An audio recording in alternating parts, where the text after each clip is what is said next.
उत्तर प्रदेश में विधानसभा चुनाव के बाद विधान परिषद चुनाव को लेकर सरगर्मियां बढ़ गई हैं।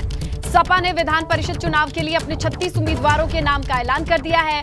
सपा ने मुरादाबाद बिजनौर से अजय प्रताप सिंह उर्फ अजय मलिक, रामपुर बरेली से मशकूर अहमद, बदायूं से सिनोज कुमार शाक्य, पीलीभीत शाहजहांपुर से अमित कुमार को उम्मीदवार बनाया है। इसके साथ हरदोई से रजीउद्दीन, खीरी से अनुराग वर्मा, सीतापुर से अरुणेश कुमार, लखनऊ उन्नाव से सुनील कुमार सिंह, रायबरेली से वीरेंद्र शंकर सिंह, प्रतापगढ़ से विजय बहादुर, सुल्तानपुर से शिल्पा प्रजापति को टिकट दिया है। तो देखिए, सपा ने एक साथ 36 एमएलसी उम्मीदवारों की लिस्ट जारी कर दी है, लेकिन बुलंदशहर मेरठ सीट आरएलडी को दे दी है, सहयोगी दल को दे दी है। यानी कुल मिलाकर सपा की ओर से 34 उम्मीदवारों के नाम का ऐलान हो चुका है। 2 सीटें जाएंगी सहयोगी दल आरएलडी को।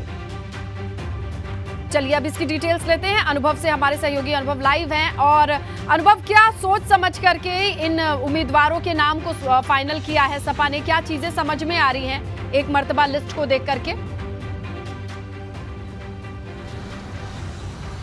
देखिए, ये स्थानीय निकाय की हम कहें तो जो प्राधिकार क्षेत्र की सीटें हैं, एमएलसी के चुनाव होते हैं, द्विवार्षिक चुनाव होते हैं, यानी हर 2 साल में यहाँ चुनाव होते ही रहते हैं विधान परिषद के, अगर हम कहें। और आप ये देखिए, ये 35 प्राधिकार क्षेत्र है और 36 उम्मीदवार होते हैं, क्योंकि मैनपुरी की जो सीट है वहाँ पर 2 उम्मीदवार होते हैं। और समाजवादी पार्टी ने आज जो लिस्ट जारी की है, हालांकि नाम थोड़े थोड़े नाम जो है वो पहले से ही आ रहे थे कि किसको कहाँ से लड़ा रहे हैं, पर कुछ जगहों पर अपने उम्मीदवारों को बदला है समाजवादी पार्टी ने।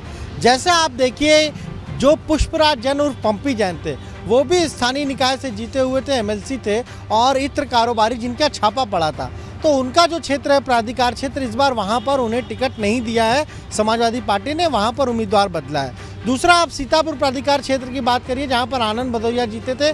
7 मार्च को उन सभी लोगों का कार्यकाल खत्म हुआ है, तो इस बार उनको भी वहां से समाजवादी पार्टी नहीं लड़ा रही, यानी वहां पर किसी और को उम्मीदवार बनाया है। इसी तरीके से मैनपुरी की बात मैंने कही, तो मैनपुरी से उदयवीर जीते हुए थे और 7 मार्च तक उनका भी कार्यकाल था, तो वो तो एक उम्मीदवार हैं, लेकिन अरविंद यादव भी एक उम्मीदवार थे और वो एमएलसी रहे, उनका भी कार्यकाल खत्म हुआ, तो उनको भी उम्मीदवार नहीं बनाया है। तो कुछ परिवर्तन जरूर समाजवादी पार्टी ने इस लिस्ट में किया है, यानी जो कैंडिडेट है उनको उतारा है। और इसके अलावा देखिए, 2 सीटें जो है वो अपने जो गठबंधन के सहयोगी हैं आरएलडी, उनके लिए छोड़ दी है। जैसा आपने बताया, बुलंदशहर भी है और मेरठ गाजियाबाद की जो स्थानीय निकाय प्राधिकार क्षेत्र की सीट है, वो 2 सीटें छोड़ दी है। और जिस तरीके से आरएलडी के जो प्रदेश अध्यक्ष डॉक्टर मसूद ने कल ही कहा था यूपी गंगा से बात करते हुए कि बहुत झुक गए, जो गठबंधन किया समाजवादी पार्टी के साथ आरएलडी प्रमुख जयंत चौधरी ने, वो बहुत ज़्यादा झुक गए। 60 सीटों की बात हुई, फिर 40 पर आई, फिर 30 पर आई, और फिर कहाँ हमें कितनी कम सीटें मिली,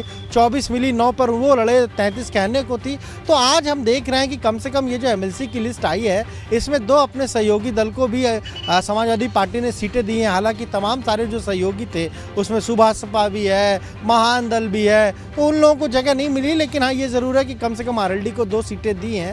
और कोशिश यही है समाजवादी पार्टी की, बार बार वो चाहे पार्टी के कोई भी नेता हो, वो यही कहते हैं कि हम इनमें ज़्यादा से ज़्यादा सीटें जीतेंगे। लेकिन देखिए, ये बार बार हम कह रहे हैं कि स्थानीय निकाय की सीटें, एमएलसी की सीटें, यहाँ पर जो वोटर है वो आम आदमी वोटर नहीं है, यहाँ पर जनता के चुने हुए जो नुमाइंदे होते हैं वो वोटर होते हैं। अब इसमें वोट कौन डालेगा?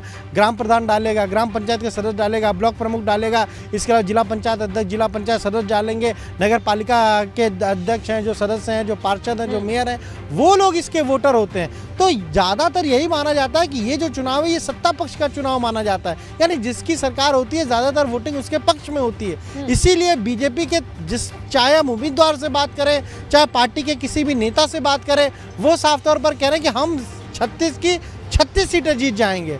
और इस तरीके इसलिए जीतेंगे क्योंकि बहुत काम हुआ है, सरकार ने 5 साल काम किया है। जो जनप्रतिनिधि चुने गए हैं वो भी इस बात को मानते हैं कि काम हुआ है। अब ये लड़ाई काफी दिलचस्प है। दिलचस्प क्यों? क्योंकि विधानसभा में बीजेपी का खुद का लड़ाई से बड़ी दिलचस्प अपडेट्स भी आ रही हैं।